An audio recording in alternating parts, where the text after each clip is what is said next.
first started rehearsing, it just sounded so good that we said, this is more different than anything I've ever experienced. 3 guitars. I've barely ever played with more than one, me. But it was great. And right then we knew we had something. We laughed all the way home. Said, this is going to be good. And it was, until some things went haywire. And, you know, But I like talking about those good times. So how did you guys figure out how to play with 3 guitarists? Because all 3 of you guys could play. Well, I'll tell you, Peter took lessons from Joe Maphis, and he was a finger picker.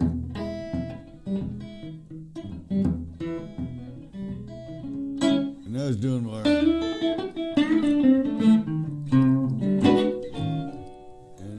And Skippy was, he could do that better than anybody and use his palm of his hand.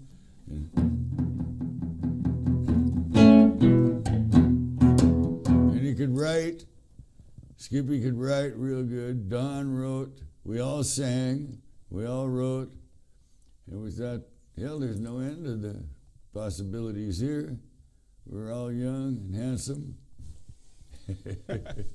Don said something about collective consciousness that the band had. He would do, yeah. Yeah, we took some of that acid back in those days, you know. And I think that either put it together or tore it apart, you know. But it sure make your imagination work. I don't recommend it for any of you young people.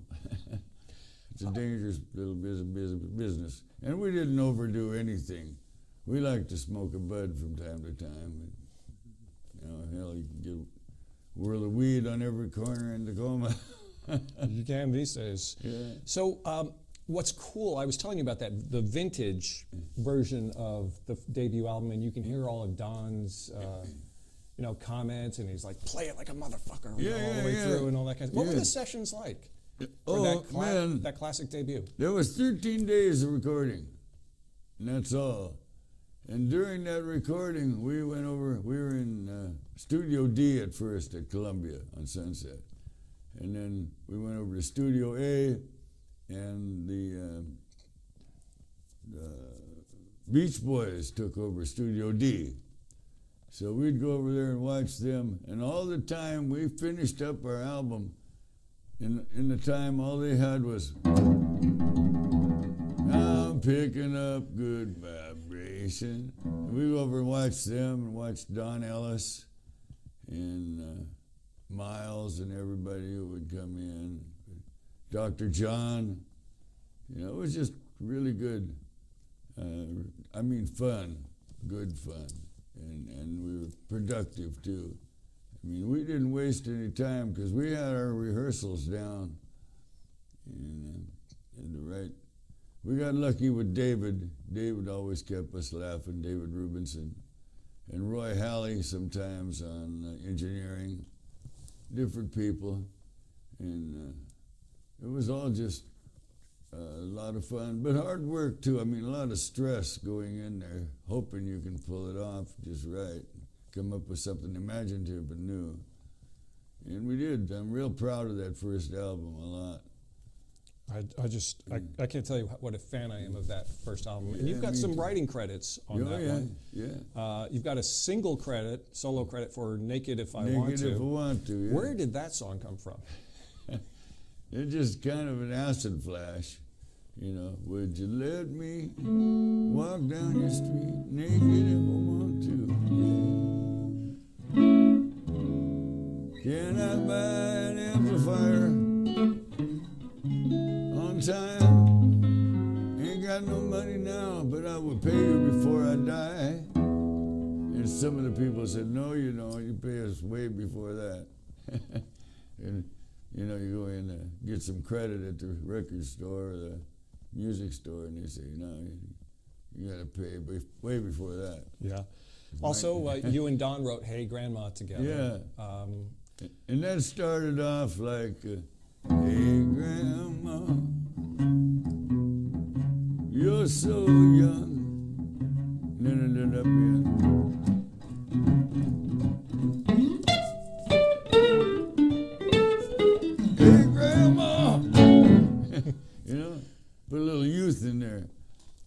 That's so Skippy awesome. was real good at doing that too. He was full of vinegar, that boy. Yeah, 805, just a 805. beautiful song. That came, I had just left my wife. She was going to go back to Tacoma on the bus, and I didn't have no time right then for wives. So I'm crossing the Golden Gate Bridge and asked the guy, what time is it? And he said 8:05. So I was driving my 50 Olds Rocket 88, going heading toward Sausalito. And I said, 8:05, I think I'll drive off this bridge. No, I won't. Yes, I will. But we changed it around. I went over to Don's, and he helped me put the bridge in. So we shared the writing on that. And we used to share the writing on everything. Like Lazy Me, Bob's tune, I put in a whole bunch of that. And on 8:05, Peter put that beautiful guitar part on the front of it.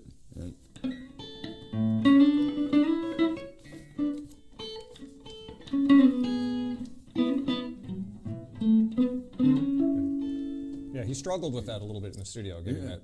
that was just beautiful. It is. And nobody wanted, 5% or 7.5% of this for doing that.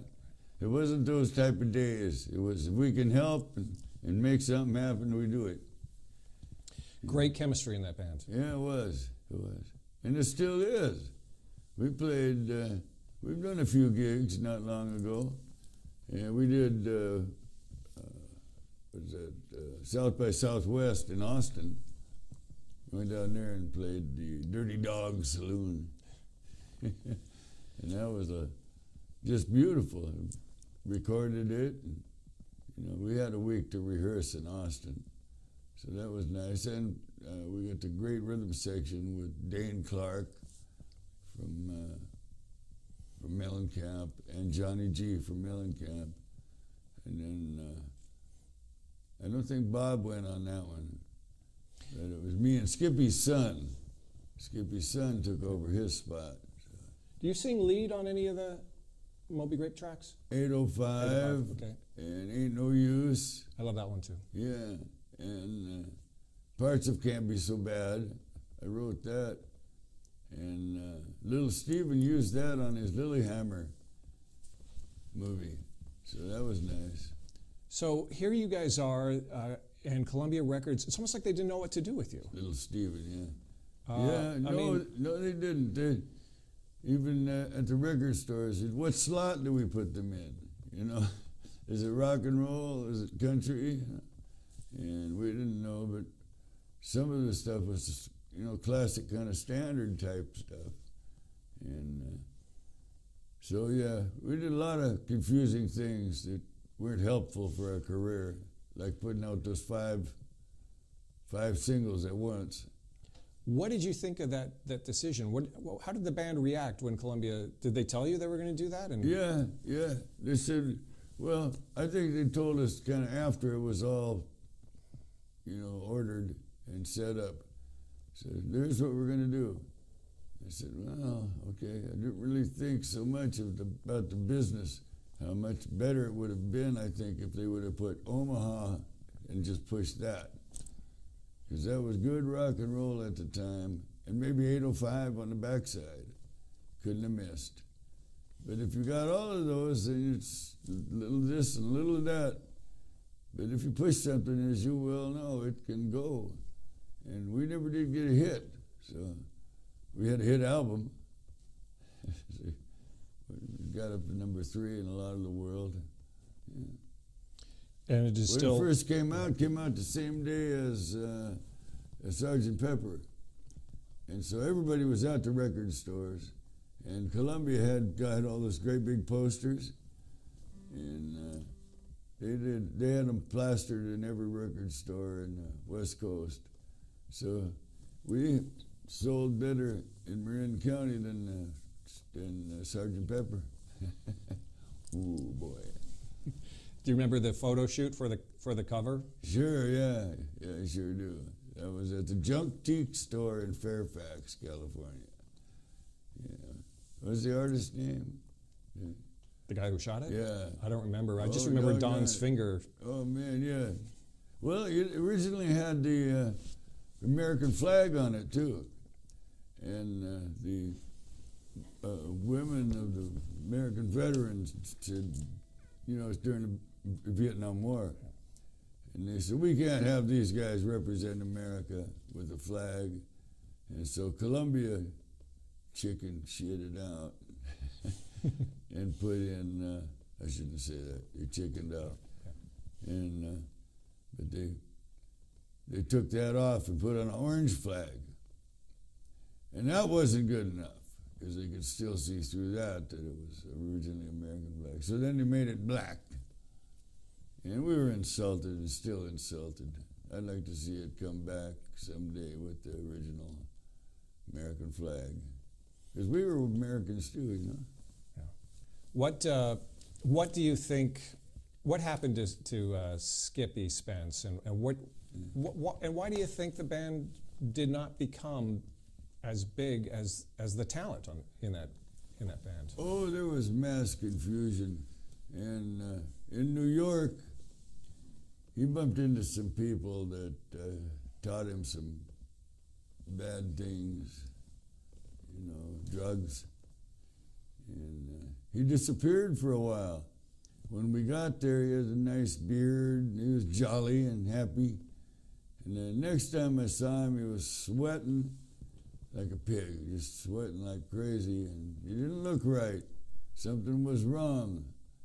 And Rich Dangle from here, from the Wailers, came back and was hanging out with me in New York City. And all of a sudden, we go back to the Albert Hotel where we never should have been in the first place. And this guy says, hey, one of your guys got a fire axe and was axing down your door, mine and Don's door. And we didn't know what that was about.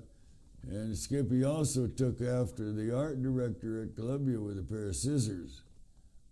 And so something had gone haywire, and we didn't know what it was. But apparently it was drugs.